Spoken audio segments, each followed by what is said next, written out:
So ಎಲ್ರಿಗೂ ನಮಸ್ಕಾರ. ನನ್ನ ಹೆಸರು ಮೊಹಮ್ಮದ್ ಸಯೀದ್ ಅಂತ ಹೇಳ್ಬಿಟ್ಟು ವೆಸ್ಟೀಜ್ ಕಂಪನಿಯಲ್ಲಿ ಒಂದು ಯೂನಿವರ್ಸಲ್ ಕ್ರೌನ್ ಡೈರೆಕ್ಟರ್ ಆಗಿ ನಾವು ಕೆಲಸ ಮಾಡ್ತಾ ಇದ್ದೀವಿ. ಸೊ ಈ ನಮ್ಮ ಕಂಪನಿಯ ಉದ್ದೇಶ ಏನಪ್ಪ ಅಂತಂದರೆ, ಇದು ನೇರ ಮಾರುಕಟ್ಟೆ ಅಂದರೆ ಡೈರೆಕ್ಟ್ ಸೆಲ್ಲಿಂಗ್ ಕಂಪನಿ ಆಗಿರೋದ್ರಿಂದ ಇದರಲ್ಲಿ ನಮ್ಮ ಅಗ್ರಿಕಲ್ಚರ್ ಪ್ರಾಡಕ್ಟ್ಸು ಕೂಡ ಇದೆ. ಈ ಅಗ್ರಿಕಲ್ಚರ್ ಪ್ರಾಡಕ್ಟ್ಸ್ಗಳನ್ನು ಬಳಸೋದ್ರಿಂದ ಒಂದು ಕೆಮಿಕಲನ್ನು ಸ್ವಲ್ಪ ಕಡಿಮೆ ಬಳಕೆ ಮಾಡಿ ಮತ್ತು ಹೆಚ್ಚಿನ ಪ್ರಮಾಣದಲ್ಲಿ ಇಳುವರಿ ತಗೊಳ್ಳೋದಾಗಿರಲಿ ಅಥವಾ ಕಾಯಿ ಸೈಜು, ಕ್ವಾಲಿಟಿ, ಕಲರ್, ಶೈನಿಂಗನ್ನು ಅಂದರೆ ಒಳ್ಳೆ ಬೆಳೆಯನ್ನು ತಗೊಳ್ಳೋದಕ್ಕೆ ತುಂಬ ಅನುಕೂಲ ಆಗುತ್ತೆ. ಅದನ್ನು ನಾವು ಬಳಸಿ ಅದರಲ್ಲಿ ನಾವು ನಮ್ಮ ಬೆಳೆ ಚೆನ್ನಾಗಿ ಮಾಡ್ತಾ ಮತ್ತು ಬೇರೆಯವ್ರನ್ನ ನಾವು ಶೇರ್ ಮಾಡೋದ್ರಿಂದನೂ ಕೂಡ ಏನಾಗುತ್ತೆ ಅಂತಂದರೆ ಅದರಿಂದನೂ ನಮಗೆ ಆದಾಯ ಕೂಡ ಪಡೆಯೋದಕ್ಕೆ ನಮಗೆ ಒಂದು ಅವಕಾಶ ಇದೆ. ರೈತರು ಈ ಇನ್ಕಮನ್ನು ನಾವು ಬೆಳೆ ಮಾಡಿನೇ ನಾವು ಇನ್ಕಮ್ ಮಾಡಬೇಕನ್ನೋದು ಇಲ್ಲ. ಇದ್ರ ಜೊತೆಗೆ ನಾವು ಬೇರೆಯವ್ರನ್ನ ರೆಫರ್ ಮಾಡ್ಕೊಂಡು ಕೂಡ ಇದರಿಂದ ಕೂಡ ನಾವು ಒಳ್ಳೆ ಆದಾಯವನ್ನು ನಾವು ಮಾಡ್ಬೋದು. ಇದ್ರ ಜೊತೆಗೆ ನೀವು 100 ಜನಕ್ಕೆ ನೀವು ಇನ್ಕಮ್ ಕೊಡಿಸ್ಬೋದು. ಬೇರೆಯವ್ರನ್ನ ನೀವು ಇದರಲ್ಲಿ ಬೆಳೆಸೋದ್ರಲ್ಲಿ ಕೆಲಸ ಮಾಡ್ಬೋದು. ಅದೇ ಇದ್ರ ಜೊತೆಗೆ ನೀವು ಬೇರೆಯವ್ರನ್ನ ಅಂದರೆ ಅವ್ರ ಲೈಫ್ ಸ್ಟೈಲನ್ನೇ ನೀವು ಚೇಂಜ್ ಮಾಡ್ಬೋದು. ಅಂದರೆ ಫಾರಿನ್ ಟ್ರಿಪ್ ಆಗಿರಲಿ ಅಥವಾ ಲಕ್ಸುರಿ ಕಾರ್ಗಳಾಗಿರಲಿ ಅದನ್ನು ತಗೊಳ್ಳೋದಕ್ಕೆ ಒಂದು ಅವಕಾಶ ಇದೆ. ಇದನ್ನು ನಾವು ತಿಳ್ಕೊಂಡು ಕೆಲಸ ಮಾಡಿದ್ರೆ ಇದರಲ್ಲಿ ನಮಗೆ ಬೆಳವಣಿಗೆ ಇರುತ್ತೆ. ಅಂದರೆ ಇದರಲ್ಲಿ ಗ್ರೋತ್ ಅನ್ನೋದು ಇರುತ್ತೆ. ಅಂದರೆ ರೈತ ಬೆಳೆ ಮಾತ್ರ ಬೆಳೆಸೋದಲ್ಲ, ಅದ್ರ ಜೊತೆಗೆ ಅವರು ಆದಾಯಕ್ಕೂ ತಗೊಳ್ತಾ ಬೇರೆಯವ್ರಿಗೂ ಕೂಡ ಆದಾಯವನ್ನು ಕೊಡ್ಬೋದು. Because they are the job creator. ಅಂದರೆ ಇದನ್ನು ನೀವು ಈ ಒಂದು ಸಂಸ್ಥೆಯ ಮುಖಾಂತರ ನೀವು ತುಂಬ ಜನಕ್ಕೆ 100 ಜನಕ್ಕೆ ಕೆಲಸಗಳನ್ನು ಉದ್ಯೋಗಗಳನ್ನು ಕ್ರಿಯೇಟ್ ಮಾಡಿ ಕೊಡ್ಬೋದು ಅಂತ ನಾನು ಹೇಳಕ್ಕೆ ಇಷ್ಟಪಡ್ತೀನಿ. ಸೊ ನೀವೆಲ್ಲರೂ ಕೂಡ ಆ ರೈತರು ಈ ಪ್ರಾಡಕ್ಟನ್ನು ಬಳಸಿ ನಿಮಗೆ ಇಷ್ಟ ಆದರೆ ನೀವು 4 ಜನಕ್ಕೆ ಶೇರ್ ಮಾಡ್ತಾ ನಿಮ್ಮ ಆದಾಯವನ್ನು ಕೂಡ ಜಾಸ್ತಿ ಮಾಡ್ಕೊಳ್ಳಿ ಅಂತ ಹೇಳಕ್ಕೆ ನಾನು ಮಾತನ್ನು ಇಷ್ಟಪಡ್ತೀನಿ. ಅಂದರೆ ರೈತರು ಸಹ ಫಾರಿನ್ ಟ್ರಿಪ್ ಹೋಗ್ಬೋದು, ರೈತರು ಬೆಳೆ ಮಾಡ್ಕೊಂಡೇ ಅಲ್ಲ, ರೈತರು ಬೇರೆಯವ್ರಿಗೆ ನಾವು ಕೆಲಸ ಕೊಡ್ಬೋದು ಅಂತ ನೀವು ವೆಸ್ಟೀಜ್ ಅವರು ಹೇಳ್ತಾ ಇದ್ದೀರಾ. ಒಂದು ಪ್ಲಾಟ್ಫಾರ್ಮ್ ಯಾವ ಥರ ಕ್ರಿಯೇಟ್ ಮಾಡಿದ್ದಾರೆ ಅಂದರೆ, ರೈತರು ಇದನ್ನ ಬಳಸಿ ಅವ್ರಿಗೆ ಇಷ್ಟ ಆಯಿತು ಅಂದರೆ ಅವ್ರು 4 ಜನಕ್ಕೆ ಹೇಳೋದ್ರಿಂದ ಅವ್ರ ಮುಖಾಂತರ ಏನು ಬಿಸ್ನೆಸ್ ಆಗುತ್ತೆ ಅದ್ರ ಮೂಲಕ ಅವ್ರಿಗೆ ಒಂದು ಇನ್ಕಮ್ ಅಂತ ಬರುತ್ತೆ. ಅದ್ರ ಜೊತೆಗೆ ಟ್ರಾವೆಲ್ ಫಂಡ್ ಅಂತಲೂ ಒಂದು ಸಪ್ರೇಟ್ ಆಗಿ ಇನ್ಕಮ್ ಬರುತ್ತೆ. ಅದ್ರ ಮೂಲಕ ಅವರು ಫಾರಿನ್ ಟ್ರಿಪ್ಗೂ ಕೂಡ ಹೋಗ್ಬೋದು. ಕಾರ್ ಫಂಡ್ ಅಂತ ಒಂದು ಫಂಡ್ ಬರುತ್ತೆ, ಎಕ್ಸ್ಟ್ರಾ ಇನ್ಕಮ್ ಬರುತ್ತೆ. ಅದರಿಂದ ಅವರು ಕಾರ್ ಕೂಡ ತಗೊಬೋದು. ಅದರಿಂದ ಸುಮಾರು ಜನ 100 ಜನ ಆಲ್ರೆಡಿ ಕಾರ್ಗಳನ್ನು ತಗೊಂಡಿದ್ದಾರೆ, ಫಾರಿನ್ ಟ್ರಿಪ್ಗಳು ಕೂಡ ಹೋಗ್ತಾ ಇದ್ದಾರೆ, ತುಂಬ ಜನ ಹೋಗ್ತಾ ಇದ್ದಾರೆ. ಬಟ್ ಬೇರೆ ಕಡೆನೂ ಇದೆಲ್ಲ ಆಪರ್ಚುನಿಟಿ ಇದೆಯಲ್ಲ, ಬೇರೆ ಕಂಪ್ನಿಗಳನ್ನು, ಅದನ್ನ ನಿಮ್ದೇ ಯಾಕೆ ಬಳಸಬೇಕು ಅಂತ ವೆಸ್ಟೀಜ್ನೇ? ನಮ್ದೇ ಇದು ಬಂದು 2004 21 ವರ್ಷ ಕಂಪ್ಲೀಟ್ ಮಾಡಿದೆ ಕಂಪನಿ. ಪ್ರತಿ ವರ್ಷನೂ ಕೂಡ ಕಂಪನಿ ಗ್ರೋತ್ ಕೂಡ ಆಗ್ತಾ ಇದೆ. ನಮ್ದೇ ಏನಕ್ಕೆ ಯೂಸ್ ಮಾಡೋದು ಅಂದರೆ ಕ್ವಾಲಿಟಿ ಇದೆ. ಅಂದರೆ ನೋಡಿ, ಡೈರೆಕ್ಟ್ ಸೆಲ್ಲಿಂಗ್ ಬಂದ್ಬಿಟ್ಟು ನಾವು ಟಿವಿ ಅಡ್ವರ್ಟೈಸ್ಮೆಂಟ್ ಮಾಡಲ್ಲ, ನಾವು ಫಿಲ್ಮ್ ಸ್ಟಾರ್ಗಳಿಗೆ, ಸೆಲೆಬ್ರಿಟೀಸ್ಗೆ ದುಡ್ಡು ಕೊಡಲ್ಲ. ಮತ್ತು ಹೋಲ್ಸೇಲರ್ಗಳು, ರೀಟೇಲರ್ಗಳು, ಸ್ಟಾಕೇಜ್ಗಳು, ಡಿಸ್ಟ್ರಿಬ್ಯೂಟರ್ಗಳಿಗೆ ಏನು ಮಧ್ಯವರ್ಗದಲ್ಲಿ ಏನು ಆದಾಯ ಅಂದರೆ ಏನು ಬೆನಿಫಿಟನ್ನು ಹೋಗುತ್ತಲ್ಲ ಅದನ್ನು ನಮ್ಮ ವೆಸ್ಟೀಜ್ ಮಾರ್ಕೆಟಿಂಗ್ ಏನು ಮಾಡುತ್ತೆ ಅಂದರೆ ಅವ್ರಿಗೂ ಕೊಡೋ ದುಡ್ಡನ್ನು ರೈತರಿಗೆ ವಾಪಸ್ಸು ಡಿಸ್ಟ್ರಿಬ್ಯೂಟ್ ಮಾಡುತ್ತೆ. ಅಂದರೆ ನಿಮ್ಮ ಮುಖಾಂತರ ಏನು ಬಿಸ್ನೆಸ್ ಆಗುತ್ತೆ ಅದರದ್ದು ಆದಾಯ ಅದು ನಿಮ್ಮನ್ನೇ ಅದ್ರ ಪ್ಲಾನ್ ಮುಖಾಂತರ ನಿಮಗೆ ಡಿಸ್ಟ್ರಿಬ್ಯೂಟ್ ಆಗುತ್ತೆ. ಅಂದ್ರೆ ಯಾವುದೋ ಒಂದು ಅಡ್ವರ್ಟೈಸ್ಮೆಂಟ್ಗೆ 1 ಕೋಟಿ ಕೊಡೋ ಬದಲು ರೈತರಿಗೆ ನಾವು ಕೊಡ್ತಾ ಇದೀವಿ ಅಂತ ಹೇಳ್ತಾ ಇದ್ದೀರಾ. ಫಿಲ್ಮ್ ಸ್ಟಾರ್ಗಳು ಅಲ್ಲಿ ಬ್ರ್ಯಾಂಡ್ ಅಂಬಾಸಿಡರ್ಗಳಂದ್ರೆ ಇಲ್ಲಿ ನಾವು ನಮ್ಮ ಡಿಸ್ಟ್ರಿಬ್ಯೂಟರ್ಗಳು, ನಮ್ಮ ರೈತರೇ ನಮಗೆ ಬ್ರ್ಯಾಂಡ್ ಅಂಬಾಸಿಡರ್ಗಳು. ಅಂದ್ರೆ ಅಡ್ವರ್ಟೈಸ್ಮೆಂಟ್ ಕೊಡೋ ದುಡ್ಡನ್ನ ನಮ್ದು ಕ್ವಾಲಿಟಿ ಚೆನ್ನಾಗಿದೆ, ಕ್ವಾಂಟಿಟಿನೂ ಬರ್ತಾ ಇದೆ, ಯಾಕೆ ನಾವು ಅದಕ್ಕೆ ಖರ್ಚು ಮಾಡಬೇಕು ಅಂತ ಡೈರೆಕ್ಟ್ ರೈತರಿಗೆ ನೀವು ಕೊಡ್ತಾ ಇದ್ದೀರಾ.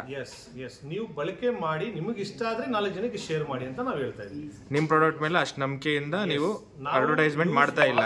ನನಗೆ ಇಷ್ಟ ಆಗಿದ್ದಕ್ಕೆ ನಾವು 4 ಜನಕ್ಕೆ ಶೇರ್ ಮಾಡ್ತಾ ನಾವು ಇದನ್ನ ನೆಟ್ವರ್ಕ್ ಅನ್ನ ಬಿಲ್ಡ್ ಮಾಡ್ಕೊಂಡು ಹೋಗ್ತಾ ಇದೀವಿ. ಇದರಲ್ಲಿ ₹1 ದುಡ್ಡು ಕೊಡೋಂಥದ್ದಿಲ್ಲ, ಜಾಯ್ನಿಂಗ್ ಮಾಡೋದಕ್ಕೆ ₹1 ದುಡ್ಡು ಕೊಡಂಗಿಲ್ಲ, ಯಾರ ಹತ್ರನೂ ಇನ್ವೆಸ್ಟ್ಮೆಂಟ್ ಮಾಡಂಗಿಲ್ಲ, ಯಾರ ಹತ್ರನೂ ಇನ್ವೆಸ್ಟ್ಮೆಂಟ್ ಮಾಡ್ಸಂಗಿಲ್ಲ. ಬೇರೆ ನಾವು ಏನು ದುಡ್ಡು ಕೊಡ್ತೀವಿ ಅದಕ್ಕೆ ಪ್ರಾಡಕ್ಟ್ ಸಿಗುತ್ತೆ, ನಾವು ಅದನ್ನು ಯೂಸ್ ಮಾಡ್ತೀವಿ, ಅದಕ್ಕೆ ನಮ್ಗೆ ಚೆನ್ನಾಗಿ ಅನ್ಸಿದ್ರೆ 4 ಜನಕ್ಕೆ ಶೇರ್ ಮಾಡ್ತೀವಿ, ಅಷ್ಟೇ, ಸಿಂಪಲ್. ನಾನು ವೆಸ್ಟೀಜಲ್ಲಿ ಕೃಷಿ ತಜ್ಞನಾಗಿ ಕೆಲಸ ಮಾಡ್ತಾ ಇದ್ದೇನೆ. ಇವತ್ತಿನ ಈ ಒಂದು ಪ್ರೋಗ್ರಾಮ್ನ ಉದ್ದೇಶ ಏನಾಗಿತ್ತಪ್ಪ ಅಂದರೆ, ನಾವು ವೆಸ್ಟೀಜ್ ಸಂಸ್ಥೆಯಲ್ಲಿ ಸಿಗುವಂಥ ಹಲವಾರು ರೀತಿ ಕೃಷಿ ಉತ್ಪನ್ನಗಳ ಬಗ್ಗೆ ತಿಳಿಸುವಂಥ ಪ್ರಯತ್ನ ಆಯಿತು. ಮತ್ತು ನಮ್ಮ ಪ್ರಾಡಕ್ಟನ್ನು ಏನಕ್ಕೋಸ್ಕರ ಬಳಸಬೇಕು ಅನ್ನೋದು ತುಂಬ ಜನಕ್ಕೆ ಹಲವಾರು ಪ್ರಶ್ನೆಗಳಿರುತ್ತೆ. ಇದನ್ನು ಎಫಿಷಿಯನ್ಸಿ ಅಂತ ಕರಿತೀವಿ. ಕಾಮನ್ ಆಗಿ ನಾವು ಬಳಸುವಂಥ ಉತ್ಪನ್ನಗಳೇನಿದ್ದಾವೆ, ಫಾರ್ ಎಕ್ಸಾಂಪಲ್ ರಾಸಾಯನಿಕ ಗೊಬ್ಬರಗಳಾಗಿರಲಿ, ರಾಸಾಯನಿಕ ಕೀಟನಾಶಕಗಳಾಗಿರಲಿ, ಇಂದ ಯಾವುದೇ ರೀತಿ ವಸ್ತುಗಳಾಗಿರಲಿ, ಅದರ ಎಫಿಷಿಯನ್ಸಿ ಅನ್ನೋದು ಚೆನ್ನಾಗಿರೋದಿಲ್ಲ. ಯಾಕಂದರೆ ಅದನ್ನು ಯೂಸ್ ಮಾಡೋ ವಿಧಾನ ಮತ್ತು ಪ್ರಮಾಣ ಕರೆಕ್ಟಾಗಿ ಇಲ್ಲದಿರೋ ಕಾರಣ ಅದರ ಎಫಿಷಿಯನ್ಸಿ ಅನ್ನೋದು ಕಮ್ಮಿ ಇರುತ್ತೆ. ನಾವು ವೆಸ್ಟೀಜಲ್ಲಿ ನಮ್ಮ ಪ್ರಾಡಕ್ಟ್ಗಳನ್ನು ಯಾವ ರೀತಿ ಡಿಸೈನ್ ಮಾಡಿದ್ದೀವಿ ಅಂದರೆ, ಲೇಟೆಸ್ಟ್ ಬಯೋಟೆಕ್ನಾಲಜಿ ಮತ್ತು ನ್ಯಾನೋ ಟೆಕ್ನಾಲಜಿಗಳನ್ನು ಬಳಸಿ ನೀವು ಕೊಡುವಂಥ ಉತ್ಪನ್ನಗಳ ಎಫಿಷಿಯನ್ಸಿಯನ್ನು ಜಾಸ್ತಿ ಮಾಡುತ್ತೆ. ನೀವು ಕೊಡೋ ಗೊಬ್ಬರ ಅನ್ನೋದು ಗಿಡಕ್ಕೆ ಜಾಸ್ತಿ ಸಿಗೋ ಥರ ಮಾಡೋದು, ನೀವು ಕೊಡೋ ಕೀಟನಾಶಕ ಚೆನ್ನಾಗಿ ಸಿಗೋ ಥರ ಮಾಡೋದು, ನೀವು ಕೊಡೋ ನೀರು ಅನ್ನೋದು ಚೆನ್ನಾಗಿ ಬಳಕೆ ಆಗೋ ಥರ ಮಾಡೋದು. ಈ ರೀತಿ ನಮ್ಮ ಪ್ರಾಡಕ್ಟ್ ಅನ್ನೋದು ಡಿಸೈನ್ ಮಾಡಿ ಎಫಿಷಿಯನ್ಸಿಯನ್ನ ಜಾಸ್ತಿ ಮಾಡೋ ಮೂಲಕ ಇಳುವರಿಯನ್ನ ಜಾಸ್ತಿ ಮಾಡೋದು. ಸಿಂಪಲ್ ಅಂಡ್ ಕ್ಲಿಯರ್ ಆಗಿ ಹೇಳ್ಬೇಕಂದ್ರೆ ನಾವು ಕೊಡೋ ವಸ್ತು ಅನ್ನೋದು ಗಿಡಕ್ಕೆ ಸಿಗೋ ತರ ಮಾಡೋದು ಮೂಲ ಉದ್ದೇಶ ನಮ್ಮ ಪ್ರಾಡಕ್ಟ್ ಆಗಿತ್ತು. ಇದ್ರ ಜೊತೆಗೆ ನಮ್ಮ ಪ್ರಾಡಕ್ಟ್ ಅನ್ನೋದು ಮಣ್ಣಿನ ಫಲವತ್ತತೆ ಮೇಲೆ ಕೆಲಸ ಮಾಡುತ್ತೆ. ನಮ್ಮ ಪ್ರಾಡಕ್ಟ್ ಅನ್ನೋದು ಬೆಳವಣಿಗೆಯಲ್ಲಿ ಕೆಲಸ ಮಾಡುತ್ತೆ. ರೋಗ ನಿರೋಧಕ ಶಕ್ತಿ ಜಾಸ್ತಿ ಮಾಡೋದ್ರಲ್ಲಿ ಕೆಲಸ ಮಾಡುತ್ತೆ. ನಮ್ಮ ಪ್ರಾಡಕ್ಟ್ನ ಯೂಸ್ ಮಾಡೋದ್ರಿಂದ ಬೆಳೆಯಲ್ಲಿ ಗುಣಮಟ್ಟ ಚೆನ್ನಾಗಿ ಬರೋ ತರ ಕೆಲಸ ಮಾಡುತ್ತೆ. ಈ ರೀತಿ ಹಲವಾರು ಒಂದು ಅಂಶಗಳನ್ನ ಹೊಂದಿರುವಂತ ಪ್ರಾಡಕ್ಟ್ ನಮ್ದು ವೆಸ್ಟೀಜ್ ಆಗಿರುತ್ತೆ. ಮತ್ತೆ ಖರ್ಚು ಬಗ್ಗೆ ಹೇಳೋದಾದ್ರೆ, ಫಾರ್ ಎಕ್ಸಾಂಪಲ್, ನಮ್ಮ ಪ್ರಾಡಕ್ಟ್ ಅನ್ನ ಬಳಸೋದ್ರಿಂದ ನೀವು ಕೆಮಿಕಲ್ ಜೊತೆಗೆ ನಮ್ಮ ಪ್ರಾಡಕ್ಟ್ ಅನ್ನ ಒಟ್ಟಿಗೆ ಬಳಸೋದ್ರಿಂದ ಖರ್ಚು ಜಾಸ್ತಿ ಆಗುತ್ತಾ ಅನ್ನೋದು ಕೆಲವು ಜನಕ್ಕೆ ಇದಿರುತ್ತೆ. ವೆರಿ ಸಿಂಪಲ್ ಅಂಡ್ ಕ್ಲಿಯರ್ ಹೇಳ್ಬೇಕಂದ್ರೆ, ಇತ್ತೀಚಿನ ದಿನಗಳಲ್ಲಿ ರಾಸಾಯನಿಕ ಗೊಬ್ಬರಗಳ ಬಳಕೆ ಅನ್ನೋದು ರೈತರು ತುಂಬಾ ಜಾಸ್ತಿ ಮಾಡ್ತಾರೆ. ಗವರ್ಮೆಂಟ್ ಏನ್ ರಿಕಮೆಂಡ್ ಮಾಡಿರುತ್ತೋ ಅದಕ್ಕಿಂತ ಜಾಸ್ತಿ ಕೃಷಿ ವಿಧಿಗಳಲ್ಲಿ ಸಂಶೋಧನೆ ಮುಖಾಂತರ ಬಂದಿರುವಂತ ಡೋಸೇಜ್ಗಿಂತ ಜಾಸ್ತಿ ಕೆಮಿಕಲ್ ಅನ್ನ ಜಾಸ್ತಿ ಬಳಸ್ತಾ ಇದೀವಿ. ನಮ್ಮ ಈ ಒಂದು ಪ್ರೋಗ್ರಾಮ್ ಅಲ್ಲಿ ನಾವು ರೈತರಿಗೆ ತಿಳಿಸೋದೇನಪ್ಪಾ ಅಂದ್ರೆ, ನಮ್ಮ ಪ್ರಾಡಕ್ಟ್ ಅನ್ನ ಬಳಸೋದ್ರಿಂದ ನೀವು ಕೆಮಿಕಲ್ ಪ್ರಮಾಣ ಕೂಡ ಕಮ್ಮಿ ಮಾಡಬಹುದು. ಅಂದ್ರೆ based on soil testing report ಅಂತ ಕರಿತೀವಿ. ಮಣ್ಣಿನ ಪರೀಕ್ಷೆ ಮೂಲಕ ನಿಮ್ಮ ಮಣ್ಣಲ್ಲಿ ಯಾವ ರೀತಿ ಆಲ್ರೆಡಿ ಪೋಷಕಾಂಶಗಳಿದೆಯೋ ಇದನ್ನ ಆಧಾರವಾಗಿ ಇಟ್ಕೊಂಡು ನೀವು ಕೆಮಿಕಲ್ ಅನ್ನ ಕಮ್ಮಿ ಯೂಸ್ ಮಾಡಬಹುದು. ಮತ್ತೆ ನಮ್ಮ ಪ್ರಾಡಕ್ಟ್ ಅನ್ನ ಬಳಸೋದ್ರಿಂದ ಅದನ್ನ ಚೆನ್ನಾಗಿ ಎಫಿಷಿಯಂಟಿಯಾಗಿ ಯೂಸ್ ಮಾಡೋ ತರ ನಮ್ಮ ಪ್ರಾಡಕ್ಟ್ಗಳು ಮಾಡುತ್ತೆ. ಖರ್ಚು ಅನ್ನೋದು ಎರಡು ಪ್ರಾಡಕ್ಟ್ಗೆ ಕಂಪೇರ್ ಮಾಡಿದ್ರೆ ನಮ್ಮ ಕೆಮಿಕಲ್ ಜೊತೆಗೆ ನಾವು ಆಲ್ಟರ್ನೇಟಿವ್ ಆಗಿ ಯಾವ್ದು ನಮ್ಮ ಪ್ರಾಡಕ್ಟ್ ಕೊಡ್ತಾ ಇಲ್ಲ. ಕೆಮಿಕಲ್ ಜೊತೆ ನಮ್ಮ ಪ್ರಾಡಕ್ಟ್ ಅನ್ನ ಕೊಟ್ಟಾಗ ಎರಡು ಕೂಡ ತುಂಬಾ ಚೆನ್ನಾಗಿ ಕೆಲಸ ಮಾಡೋ ತರ ನಮ್ಮ ಪ್ರಾಡಕ್ಟ್ ನಾವು ಡಿಸೈನ್ ಮಾಡಿರ್ತೇವೆ. ಕಾಸ್ಟಲ್ಲೂ ಕೂಡ ಅಷ್ಟೇ. ಕಾಸ್ಟಲ್ಲೂ ಕೂಡ ನಮ್ಮ ಪ್ರಾಡಕ್ಟ್ ಇವಾಗ ತುಂಬಾ ಜನಕ್ಕೆ ಕನ್ಫ್ಯೂಷನ್ ಕೂಡ ಇರುತ್ತೆ. ಇವಾಗ ವೆಸ್ಟೀಜಲ್ಲಿ ಸಿಗುವಂಥ ಉತ್ಪನ್ನಗಳು ಆಚೆ ಕಡೆ ಸಿಕ್ಕಾಗ ನಾವು ಏನಕ್ಕೆ ಅದನ್ನ ಬಳಸಬಾರ್ದು, ಏನಕ್ಕೆ ವೆಸ್ಟೀಜ್ ಪ್ರಾಡಕ್ಟ್ ಅನ್ನ ಬಳಸಬೇಕಂದ್ರೆ ನಮ್ಮ ಪ್ರಾಡಕ್ಟ್ ಕ್ವಾಲಿಟಿ. ವೆಸ್ಟೀಜಲ್ಲಿ ನಾವು ಏನು ಪ್ರಾಮಿಸ್ ಮಾಡ್ತೀವಿ ಅಂದ್ರೆ, ಪ್ರತಿಯೊಂದು ಪ್ರಾಡಕ್ಟ್ ಹಿಂದೆಗಡೆ ಕೂಡ ನಾವು ಬರೆದಿರ್ತೀವಿ. ಏನಂತ ಬರೆದಿರ್ತೀವಿ? Vestige offers you 100% guarantee on its products quality ಅಂತ. ನಾವು ಹೆಚ್ಚಾಗಿ ಮಾಹಿತಿ ಜಾಸ್ತಿ ಮಾತಾಡೋದಿಲ್ಲ. ಆಕ್ಚುಲ್ ಆಗಿ ನಾವು ಪ್ರತಿ ಸಾರಿ ಏನ್ ಹೇಳ್ತೀವಿ ಅಂದ್ರೆ, ನಮ್ಮ ಪ್ರಾಡಕ್ಟ್ ಅನ್ನೋದು ಜಾಸ್ತಿ ಮಾತಾಡುತ್ತೆ ನಮಗಿಂತ ಹೆಚ್ಚಾಗಿ ಅಂತ. ದಟ್ ಇಸ್ ವೈ ಯಾರಾದ್ರೂ ಬಳಕೆದಾರರಿದ್ರೆ ಪ್ರತಿಯೊಬ್ಬರು ಕೂಡ ಬಳಸುವಂತ ಉತ್ಪನ್ನಗಳು ನಮ್ಮ ವೆಸ್ಟೀಜ್ ಅಲ್ಲಿ ಇದೆ. ಪ್ರತಿಯೊಬ್ಬ ಮನುಷ್ಯ ಯೂಸ್ ಮಾಡುವಂತ ಉತ್ಪನ್ನಗಳು ವೆಸ್ಟೀಜ್ ಅಲ್ಲಿ ನಾವು ಡಿಸೈನ್ ಮಾಡಿರ್ತೀವಿ. ಇದರ ಬೆನಿಫಿಟ್ಸ್ ನೀವು ಜಾಸ್ತಿ ಪಡಬೇಕಂದ್ರೆ ಒಂದ್ಸರಿ ಪ್ರಾಡಕ್ಟ್ ಅನ್ನ ಯೂಸ್ ಮಾಡಿದ್ರೆ ಇದರ ಕಂಪ್ಲೀಟ್ ಪೋರ್ಟ್ಫೋಲಿಯೋ ಅನ್ನೋದು ನಿಮ್ಗೆ ಅರ್ಥ ಆಗುತ್ತೆ. ಅದು ಶುಲ್ಕ ಎಲ್ಲ ರೈತರಿಗೂ ಅನುಕೂಲವಾಗಿದೆ. ಹೌದು, ಇದು ಹೇಳ್ಬೇಕಂದ್ರೆ ಅಫೋರ್ಡಬಲ್ ಪ್ರೈಸ್. ಆಕ್ಚುಲ್ ಆಗಿ ಹೇಳ್ಬೇಕಂದ್ರೆ ಆಚೆ ಕಡೆ ಮಾರ್ಕೆಟ್ ಅಲ್ಲಿ ಸಿಗುವಂತ ಉತ್ಪನ್ನಗಳೇನಿದಾವೆ ಅದು ನಾವು ಎಕ್ಸಾಕ್ಟ್ಲಿ ಜಡ್ಜ್ ಮಾಡಕ್ ಆಗೋದಿಲ್ಲ. ಬಟ್ ನಾವು ಯಾವ ರೀತಿ ಹೇಳ್ತೀವಿ ಅಂದ್ರೆ, ನಮ್ಮ ಪ್ರಾಡಕ್ಟ್ ಅನ್ನೋದು ವ್ಯಾಲ್ಯೂ ಫಾರ್ ಮನಿ ಅಂತ ಹೇಳ್ತೀವಿ.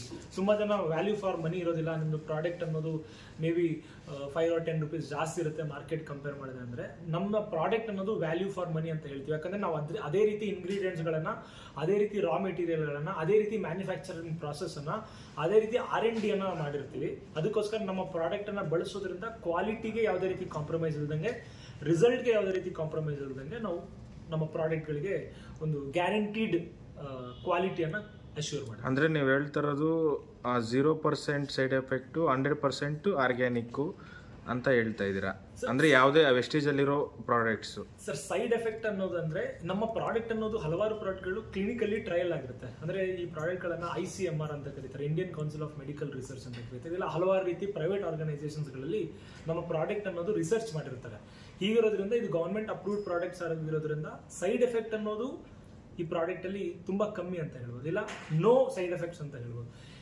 ಮೋರ್ ಓವರ್ ಈ ಎಲ್ಲ ಪ್ರಾಡಕ್ಟ್ಗಳು ನ್ಯಾಚುರಲ್ ಬೇಸ್ ಇಂದ ಒರಿಜಿನ್ ಆಗಿರೋದನ್ನ. ಫಾರ್ ಎಕ್ಸಾಂಪಲ್ ನಮ್ಮಲ್ಲಿ ಫ್ಲಾಕ್ಸ್ ಆಯಿಲ್ ಅಂತ ಸಿಗುತ್ತೆ, ಸ್ಪಿರುಲಿನ್ ಅಂತ ಸಿಗುತ್ತೆ, ನೋನಿ ಅಂತ ಸಿಗುತ್ತೆ. ಈ ಎಲ್ಲ ಉತ್ಪನ್ನಗಳು ನಮ್ಮ ಪರಿಸರದಲ್ಲಿ ಬೆಳೆಯುವಂಥದ್ದು. ಯಾವುದೇ ರೀತಿ ಕೆಮಿಕಲ್ ಇಂಗ್ರೀಡಿಯೆಂಟ್ಸ್ ಅನ್ನೋದು ಇರೋದಿಲ್ಲ. ಒಂದು ಪ್ರಾಡಕ್ಟ್ ಅನ್ನ ಶೇಖರಣೆ ಮಾಡಲಿಕ್ಕೆ, ಅದನ್ನ ಪ್ರಿಸರ್ವ್ ಮಾಡಲಿಕ್ಕೆ ಅಲ್ಪ ಸ್ವಲ್ಪ ಪ್ರಿಸರ್ವೇಟಿವ್ ಯೂಸ್ ಮಾಡೋ ಅವಶ್ಯಕತೆ ಇದೆ. ಅದನ್ನು ಹೊರತುಪಡಿಸಿ ಇದರಲ್ಲಿ ಪ್ಯೂರ್ಲಿ ನಾವು ಕೆಮಿಕಲ್ ಫ್ರೀ ಬೇಸ್ ಪ್ರಾಡಕ್ಟ್ ಅನ್ನ ಮತ್ತೆ ಒಳ್ಳೆ ರಿಸಲ್ಟ್ ಇರುವಂತ ಸೈಡ್ ಎಫೆಕ್ಟ್ ಫ್ರೀ ಪ್ರಾಡಕ್ಟ್ಸ್ ಅನ್ನ ನಾವು ವೆಸ್ಟೀಜ್ ಮೂಲಕ ಕೊಡ್ತಾ ಇದ್ದೇವೆ. ನಮ್ಮ ವೆಸ್ಟೀಜ್ ಅಲ್ಲಿ ಪ್ರಮುಖವಾಗಿ ನಮ್ದೊಂದು ನ್ಯೂಟ್ರಾಸಿಟಿಕಲ್ ಕಂಪ್ನಿ ಆಗಿರುತ್ತೆ. ನಮ್ಮಲ್ಲಿ ಆರೋಗ್ಯಕ್ಕೆ ಸಂಬಂಧಪಟ್ಟಂತ ಎಲ್ಲಾ ರೀತಿ ವಸ್ತುಗಳು ಸಿಗುತ್ತೆ. ಫಾರ್ ಎಕ್ಸಾಂಪಲ್ ಹೇಳ್ಬೇಕಂದ್ರೆ ನಮ್ಮಲ್ಲಿ ಸ್ಟಾರ್ಟಿಂಗ್ ಅಲ್ಲಿ ನಮ್ಮ ಹತ್ರ ಇಮ್ಯುನಿಟಿ ಕ್ಯಾಟಗರಿ ಅಂತ ಇರುತ್ತೆ, ಇಮ್ಯೂನ್ ಹೆಲ್ತ್ ಅಂತ ಬರುತ್ತೆ. ಅದಾದ್ಮೇಲೆ ನಮ್ಮ ಹತ್ರ ಪರ್ಸನಲ್ ಕೇರ್ ಅಂತ ಸಿಗುತ್ತೆ, ನಮ್ಮ ಹತ್ರ ಬ್ಯೂಟಿ ಕೇರ್ ಅಂತ ಸಿಗುತ್ತೆ, ನಮ್ಮ ಹತ್ರ ಬೇರೆ ಬೇರೆ ಕ್ಯಾಟಗರಿ ನಮ್ಮ ಆರೋಗ್ಯದಲ್ಲಿ ಸಮಸ್ಯೆ ಇದೆ. ಫಾರ್ ಎಕ್ಸಾಂಪಲ್ ನಮಗೆ ಡಯಾಬಿಟಿಕ್ ಹೆಲ್ತ್ ಅಂತ ಬರುತ್ತೆ. ನಮ್ಮಲ್ಲಿ ಪ್ರೋ ಹಾರ್ಟ್ ಅಂತ ಹಾರ್ಟ್ ಕ್ಯಾಟಗರಿ, ನಮ್ಮ ಆರೋಗ್ಯ, ನಮ್ಮ ಹೃದಯ ಅನ್ನೋದು ತುಂಬಾ ಚೆನ್ನಾಗಿ ಕೆಲಸ ಮಾಡ್ಬೇಕಂದ್ರೆ ಹಾರ್ಟ್ ಕ್ಯಾಟಗರಿ ಅಂತ ಬರುತ್ತೆ. ಒಂದೊಂದು ನಮ್ಮ ರೆಸ್ಪಿರೇಟರಿ ಸಿಸ್ಟಮ್ ಚೆನ್ನಾಗಿ ಕೆಲಸ ಮಾಡ್ಬೇಕಂದ್ರೆ ಅದಕ್ಕೆ ರಿಲೇಟೆಡ್ ಪ್ರಾಡಕ್ಟ್ ಸಿಗುತ್ತೆ. ಅಂದ್ರೆ ನಮ್ಮ ಕಂಪ್ನಿಯಲ್ಲಿ ಜಸ್ಟ್ ಒಂದೇ ಓನ್ಲಿ ನಾವು ಯೂಸ್ ಮಾಡುವಂಥ ಇಂಟರ್ನಲ್ ಮೆಡಿಕೇಶನ್ ಅಷ್ಟೇ ಅಲ್ಲ, ಇಂಟರ್ನಲ್ ಕ್ಯಾಪ್ಸೂಲ್ ಫಾರ್ಮೆಟ್ ಅಲ್ಲ, ನಾವು ದಿನಬಳಕೆ ವಸ್ತುಗಳು ಕೂಡ ಸಿಗುತ್ತೆ. ನಮ್ಮಲ್ಲಿ ಪರ್ಸನಲ್ ಕೇರ್ ಪ್ರಾಡಕ್ಟ್ಸ್, ನಮ್ಮಲ್ಲಿ ಸೋಪು, ಶ್ಯಾಂಪು, ಈ ಎಲ್ಲ ರೀತಿ ವಸ್ತುಗಳು ಸಿಗುತ್ತೆ. ಮತ್ತು ನಮ್ಮಲ್ಲಿ ಕುಕ್ಕಿಂಗ್ ಆಯಿಲ್ ಸಿಗುತ್ತೆ, ಅಡುಗೆ ಎಣ್ಣೆ ಸಿಗುತ್ತೆ. ನಮ್ಮಲ್ಲಿ personal care, home care, beauty, cosmetics, ಇದ್ರ ಜೊತೆಗೆ ಒಂದೊಂದು ಸ್ಪೆಷಲ್ ಕ್ಯಾಟಗರಿ ಏನಪ್ಪ ಅಂದರೆ ನಮ್ಮಲ್ಲಿ ಅಗ್ರಿಕಲ್ಚರ್ ರಿಲೇಟೆಡ್ ಪ್ರಾಡಕ್ಟ್ ಕೂಡ ಸಿಗುತ್ತೆ. ವ್ಯವಸಾಯಕ್ಕೆ ಸಂಬಂಧಪಟ್ಟಂಥ ವಸ್ತುಗಳು ಕೂಡ ನಮ್ಮಲ್ಲಿ ಸಿಗುತ್ತೆ. ಇದು ನಮ್ಮ ಪ್ರಾಡಕ್ಟ್ ಪೋರ್ಟ್ಫೋಲಿಯೋ ಬಗ್ಗೆ. ನಮ್ಮಲ್ಲಿ 300ಕ್ಕಿಂತ ಹೆಚ್ಚಾಗಿ ಪ್ರಾಡಕ್ಟ್ಗಳು ನಮ್ಮ ಪೋರ್ಟ್ಫೋಲಿಯೋದಲ್ಲಿ ಇದೆ. ಓಕೆ, ಅದು ಒಂದು ಕೋಲಾರದಲ್ಲಿ ಯಾವುದಾದ್ರೂ ಘಟಕ ಇದೆಯಾ ನಿಮ್ಮದು, ಅಂದರೆ ರೈತರು ಪರ್ಚೇಸ್ ಮಾಡೋದಕ್ಕೆ ತಗೊಳ್ಳೋದಕ್ಕೆ? ಈಗ ಆಲ್ರೆಡಿ ನಮ್ಮಲ್ಲಿ ಈ ಒಂದು ಪ್ರಾಡಕ್ಟನ್ನು ಪರ್ಚೇಸ್ ಮಾಡಲಿಕ್ಕೆ ನೀವು ಡೈರೆಕ್ಟಾಗಿ ಆನ್ಲೈನಲ್ಲೂ ಕೂಡ ಬುಕ್ ಮಾಡ್ಬೋದು. ಅದನ್ನು ಹೊರತುಪಡಿಸಿ ನಮ್ಮಲ್ಲಿ ಲೀಡರ್ಸ್ಗಳು ಈ ಕೋಲಾರ ಜಿಲ್ಲೆಯಲ್ಲಿ ಸುಮಾರು ಲೀಡರ್ಸ್ಗಳು ಇರ್ತಾರೆ. ಇದ್ರ ಬಗ್ಗೆ ಪರಿಚಯ ಮಾಡ್ಕೊಳ್ಳಿಕ್ಕೆ ನಮ್ಮ ಲೀಡರ್ಸ್ಗಳು ನಿಮ್ಗೆ ಹೆಲ್ಪ್ ಮಾಡ್ತಾರೆ. ಇದಾದಮೇಲೆ ಘಟಕ ಅನ್ನೋದ್ರ ಬಗ್ಗೆ ಹೇಳೋದಾದರೆ ಈಗ ಆಲ್ರೆಡಿ ಪ್ಲಾನ್ ಮಾಡಿದ್ದಾರೆ, ಪ್ರಾಸೆಸ್ಸಲ್ಲಿದೆ. ಆ ಘಟಕ ಅನ್ನೋದು ಮೇ ಬಿ 1.5 ಮಂತಲ್ಲಿ ಇಲ್ಲೂ ಕೂಡ ನಿಮಗೆ ಆ ಒಂದು ಘಟಕ ಅನ್ನೋದು ಸ್ಟಾರ್ಟ್ ಆಗುತ್ತೆ. ಅದನ್ನು DLCP ಪಾಯಿಂಟ್ಸ್ ಅಂತ ಕರಿತೀವಿ. ಆ DLCP ಅನ್ನೋದು ಇಲ್ಲೂ ಕೂಡ ನಿಮ್ಗೆ ಸಿಗುತ್ತೆ. ಇದನ್ನು ಹೊರತುಪಡಿಸಿ ನೀವು ಡೈರೆಕ್ಟಾಗಿ ಆನ್ಲೈನಲ್ಲಿ ಕೂಡ ಬುಕ್ ಮಾಡ್ಬೋದು. ನಮ್ಮದು 24/7 ನೀವು ಅಂದರೆ ತುಂಬ ರೈತರಿಗೆ ಆನ್ಲೈನ್ ಅಂತ ಗೊತ್ತಿರಲ್ಲ, ಅದಕ್ಕೆ ಘಟಕ ಈಗ ಶಾರ್ಟ್ಲಿ ಬರುತ್ತೆ, ಶಾರ್ಟ್ಲಿ ಸ್ಟಾರ್ಟ್ ಮಾಡ್ತೀವಿ.